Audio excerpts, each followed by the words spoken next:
Bonjour à toutes et à tous et bienvenue au Café du Market. Arrivé à un certain stade de croissance, l'expansion dans de nouveaux pays, c'est un palier nécessaire à franchir. Mais c'est pas parce qu'on a réussi en France que la réussite est assurée dans d'autres pays, que ce soit d'ailleurs au niveau de la pertinence du produit ou des canaux utilisés. Pour voir justement comment s'étendre à l'international, on va revenir aujourd'hui sur le parcours d'une app B2C, une fois n'est pas coutume, avec Marie-Sophie Coberlé, qui est Chief of Staff chez WeWard. Bonjour Axel, comment tu vas? Bah écoute, ça va bien. Je suis ravi de t'avoir sur le podcast parce que pour le coup, alors c'est ce que je te le disais en préparant l'épisode, mais moi, WeWard, c'est une application qui est partout chez moi, ma belle famille et tout, ils sont à fond.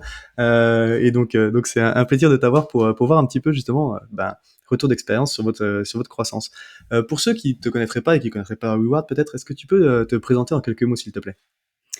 Donc moi c'est Marie-Sophie Coberlé, je suis Chief of Staff chez WeWard et donc WeWard c'est l'application qui récompense ses utilisateurs pour marcher et qui les motive à marcher grâce à tout un tas de fonctionnalités, de gamification sociale, etc.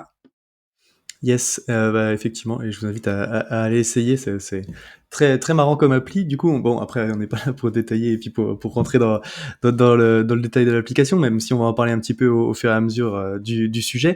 L'idée, c'est effectivement qu'on parle d'international et de comment vous vous êtes étendu et pourquoi. Donc peut-être en introduction, est-ce que tu peux euh, m- me dire, m'expliquer à partir de quel moment, de quel stade de croissance c'est devenu un besoin, cette question, elle s'est posée en fait justement d'aller à l'international. Alors donc la question de s'ouvrir à l'international, elle est arrivée très tôt, dans l'histoire de WeWard. Donc nous, l'application, elle a été lancée en 2019. Et le premier pays qu'on a ouvert, donc en France, hein, et le premier pays qu'on a ouvert après le lancement de la France, c'était la Belgique en Mhm. 2020. Donc si on réfléchit un peu justement aux différentes phases de lancement international, je dirais qu'il y a eu vraiment trois moments qui ont ajouté à l'ouverture d'autres pays. Donc il y a eu évidemment la France qui était le lancement de l'application. Il y a eu, une fois qu'on a validé du coup le product market fit en France, on s'est tout de suite dit, allez, on commence à essayer de pénétrer d'autres pays. Donc c'est là qu'on a commencé à se lancer en Belgique, pays relativement, entre guillemets, facile parce que bah, culture à peu près similaire, niveau de monétisation à peu près similaire, même langue, même fuseau horaire, donc voilà, c'était relativement facile, mais ça nous permettait quand même d'essayer, de commencer un peu à ouvrir de nouveaux pays. Ensuite, on s'est dit: «OK, ça marche en Belgique, on va répliquer sur le même modèle, on va continuer à ouvrir des pays dont la culture est à peu près similaire, où on pense qu'on pourra répliquer à peu près les mêmes stratégies». Donc là, on a commencé à s'étendre pas mal en Europe, donc en Espagne, en Italie et cetera. Et puis, donc ça, c'était plutôt dans les années 2022, Mhm. 2021-2022. Et puis une fois qu'on s'est bien implanté dans tous les pays qui étaient à peu près similaires, disons à la France, là, on s'est vraiment lancé en 2024 dans la conquête de nouveaux marchés. Et donc on s'est dit: «Bon, voilà, maintenant on a bien pénétré, le marché européen, il faut aller chercher d'autres, marchés, qui sont beaucoup plus différenciants». Et donc là, on s'est ouvert aux États-Unis, au Japon et puis, dans une vingtaine d'autres pays, cross, continent, quoi. Ouais, effectivement, c'est intéressant ces différentes phases et puis du coup, moi, t'auras l'occasion de creuser un petit peu le pourquoi à chaque fois. Donc effectivement, la Belgique, on voit bien c'est l'international, mais quand même, ça reste, enfin, c'est ce que tu dis, c'est Doucement, facile, là. enfin facile entre guillemets, parce que c'est la même langue, c'est le même continent, enfin, c'est effectivement frontalier, la même monnaie. Enfin bon, bref, ça c'est des sujets qu'on va aborder. Concrètement, du coup, donc effectivement, il y a cet aspect un petit peu facilité d'usage qui peut rentrer en ligne de compte. Comment est-ce que vous avez choisi les premiers pays dans lesquels vous orientez du coup? Parce qu'il y a cet aspect culturel, on va dire, fuseau horaire et tout. Et après, j'imagine qu'il y a d'autres aspects marché qui doivent forcer un petit peu les choix, quoi. Ouais, bien sûr. C'est vraiment une bonne question. Donc je pense que ça dépend effectivement de à quelle phase de développement du produit, on en est, mais c'est toujours en tout cas un arbitrage, je dirais, entre profondeur de marché, revenu potentiel et puis complexité technique. Donc voilà, profondeur de marché, évidemment, on a tout intérêt à ouvrir un pays où, il y aura le plus d'utilisateurs possible, qui potentiellement pourront générer les plus hauts revenus aussi et puis, qui sont pas forcément, enfin, selon en tout cas la phase de développement où on en est, qui sont plus ou moins complexes d'un point de vue technique. Donc tu le disais, la complexité technique, ça peut être, bah, voilà, le décalage horaire, gérer le multilangue. Nous, effectivement, l'application, elle permet donc de gagner des points en marchand qui peuvent être convertis, dans, des virements bancaires, des dons à des associations, des cadeaux et cetera. Donc il y a une gestion de la monnaie aussi, donc forcément, devoir gérer toute une autre monnaie, bon, bah, c'est une complexité technique, supplémentaire. Il y a des partenaires qui sont, européens et pas forcément mondiaux, donc il faut réfléchir à de nouveaux partenaires. Donc voilà, c'est toujours un arbitrage entre ces 3 paramètres. Et donc je dirais, peut-être au départ, on a privilégié un peu, la simplicité technique, à, la profondeur de marché et puis au fur et à mesure, on s'est, bah, voilà, professionnalisé dans le lancement, de notre produit, dans des pays étrangers et donc on était prêts pour, justement gérer de plus en plus de complexité technique et aller attaquer des marchés, avec une profondeur de marché, beaucoup plus grande comme les États-Unis, quoi. Ouais, ouais, ouais, bah, effectivement et puis et on aura l'occasion d'en parler, quoi. Donc justement, du coup, donc tu dis une fois que tu as fait cette analyse-là sur, profondeur de marché. En fait, donc c'est une espèce de matrice, on va dire, effort, récompense, quoi, que tu mets en place pour voir qu'est-ce qui va t'apporter le plus avec le moins d'efforts, pour juger. Comment est-ce que du coup, tu prépares l'ouverture d'un nouveau pays? Est-ce, alors, je vais te parler à la fois technique, parce que tu l'as dit, il y a des sujets d'application pour vous dans le fait que le produit soit utilisable effectivement dans une autre langue ou potentiellement avec une autre monnaie ou des choses comme ça. Donc, tu as l'aspect technique. Et puis après, il y a l'aspect marketing, on va dire, où du coup, enfin, go-to-market, est-ce que vous avez simplement reproduit ce qui avait marché en France, euh, ou alors, effectivement, bah, du coup, t'as des spécificités, on va dire, des canaux que tu vas tester en priorité pour voir justement un marché avant vraiment de lancer un petit peu bah, le go-to-market classique, quoi. Ouais. Alors là, tu as posé beaucoup de questions, mais Ouais, donc pardon. juste déjà pour mettre, un peu le contexte, donc WeWard, donc c'est une application de marche et nous, on considère que la marche, c'est accessible à peu près à tout le monde, hein. Donc, enfin, en tout cas, c'est notre Hmm. but, c'est de faire marcher, et notre mission et notre vision, c'est de faire marcher un maximum de personnes dans le monde, quels qu'en soient les moyens. Donc aujourd'hui, notre moyen principal, c'est clairement l'application. Mais à partir de ce moment-là, on pense qu'on pourrait être, heu en tout cas, enfin que l'application, elle pourrait être lancée dans tous les pays si on part de ce Ouais, postulat. On n'a pas forcément effectivement, on répond pas à un besoin qui est, spécifique à un seul pays. On se dit vraiment, comme une application de marche, grand public, pour tout le monde, partout. Donc il faut trouver effectivement d'autres moyens ensuite de choisir comment lancer, quel pays au ouais. fur et à mesure. Et donc pour, décider de lancer, et pour préparer un lancement effectivement, d'un point de vue marketing, il y a, pas mal de choses à faire. Donc si je prends un peu dans l'ordre, de lancement d'un pays, une fois qu'on a validé, qu'on a lancé ce pays, il faut évidemment, bon, bah, traduire toute l'application. Donc ça, d'un point de vue Mhm. marketing, ça nécessite de faire ce qu'on appelle de la copie, donc de traduire l'application de sorte que les messages, contiennent les subtilités de langage de chaque pays. Ouais. Évidemment, on les fait tester par des bêta-testeurs pour, vérifier que, bah, que l'application fonctionne bien, que les bêta-testeurs aient des retours qui puissent, permettre d'améliorer le produit si besoin.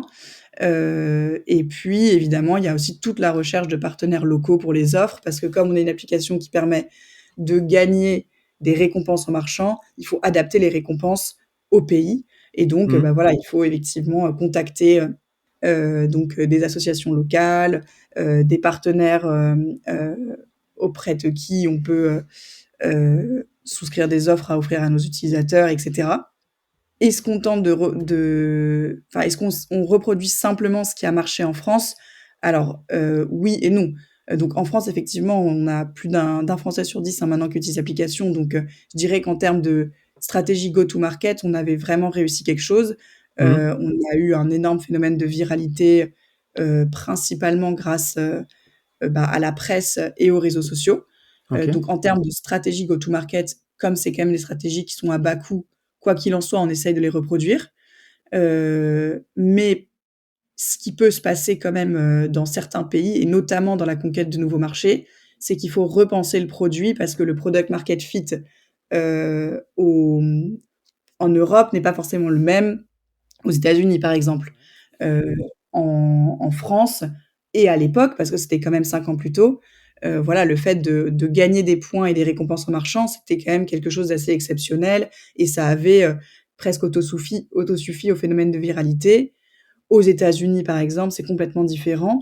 Les Américains, ils ont l'habitude d'être récompensés pour, tout un tas d'activités et cetera et donc il a fallu développer les autres facteurs motivationnels de l'application qui donc au-delà des récompenses, donc tout ce qui est lié un peu au jeu, aux fonctionnalités sociales et cetera, pour créer une différenciation plus importante, que, celle qui existait via la récompense, par exemple, en Europe. Ah, c'est vachement intéressant ce que tu dis.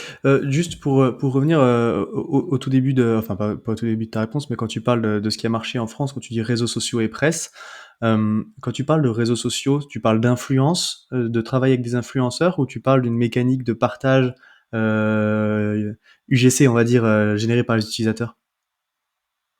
Plutôt UGC. En fait, OK, c'est nos utilisateurs, qui ont, parlé de nous sur, TikTok, OK, heu et en fait, à force bah, voilà, de parler de nous et cetera et par la mécanique, et l'algorithme de TikTok, ça a créé des contenus, qui sont devenus, viraux, je sais pas comment on dit ouais, et qui ont généré de la viralité et ça nous a permis, bah, en fait, de faire une sorte de phénomène de bouche à oreille, mais très étendu, quoi et donc ça a permis de supporter, l'acquisition en permanence et donc ça, c'était le démarrage et une fois que, on a vu que ça marchait, nous-mêmes, on a créé nos propres comptes organiques, le OK. compte WeWard, quoi, qu'on a essayé de rendre viral, en, voilà, embauchant des community managers, en interne pour qu'ils, fassent de la production de contenu,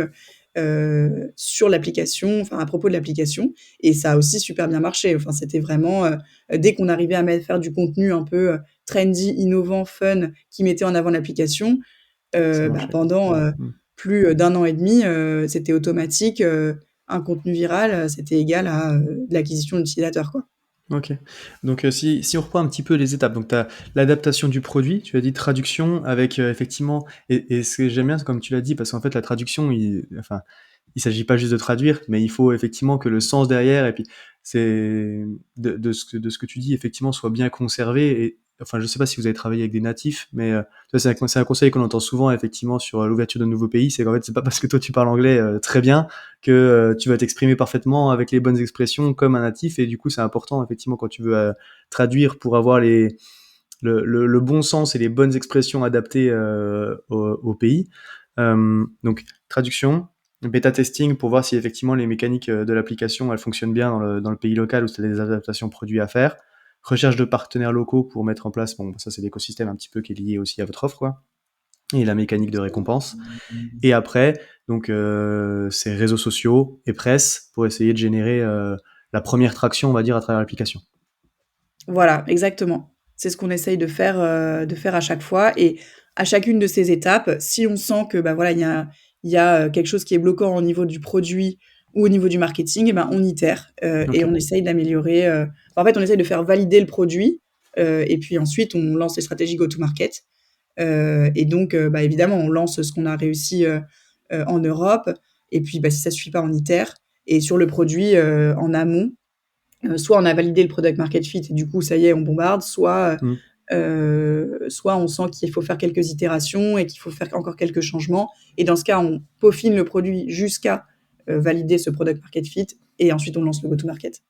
OK et j'allais dire aujourd'hui vous avez donc tu l'as dit, il y a eu différentes phases dans cette expansion internationale. Vous avez ouvert plusieurs dizaines de pays. On en parlait en préparant l'épisode, vous avez eu une grosse vague aussi, lors des JO, de l'été dernier. Avec le recul, c'est quoi les enseignements que tu tires de ces évolutions successives? Qu'est-ce qui a marché, qui a moins bien marché? Voilà, c'est quoi ton retour un petit peu? Alors, je dirais que ce qui donc les enseignements, c'est un peu ce que je disais effectivement dans la précédente réponse, mais ce qu'il faut effectivement, c'est à mon avis, avant de se précipiter dans, heu, voilà les budgets marketing, pour, étendre sa base utilisateur, ce qu'il faut en amont quand même, c'est effectivement analyser le comportement des utilisateurs à l'échelle du nouveau pays pour valider que, il y a bien, ce product market fit qui est nécessaire pour ensuite, pouvoir espérer avoir, de la viralité, du bouche à oreille, et cetera. Donc ça, je pense que c'est assez essentiel et nous, on s'en est rendu compte parce que, bah, effectivement, en Europe, on n'a pas forcément eu besoin de faire tellement ce travail puisque, les cultures sont quand même relativement similaires, les usages aussi, donc c'était un peu, entre guillemets «facile» de répliquer, exactement de la même façon, ce qu'on avait lancé en France. Mais dès qu'on est parti au Japon et aux US, on s'est rendu compte qu'il y avait beaucoup plus de subtilités à prendre en compte et qu'il suffisait pas effectivement de juste, changer les monnaies et cetera. Et donc là, on a beaucoup, retravaillé le produit pour qu'il soit mieux, bah, adopté par, en tout cas par les premiers utilisateurs. Ouais, c'est ce Et que dès tu qu'on a disais. validé ça.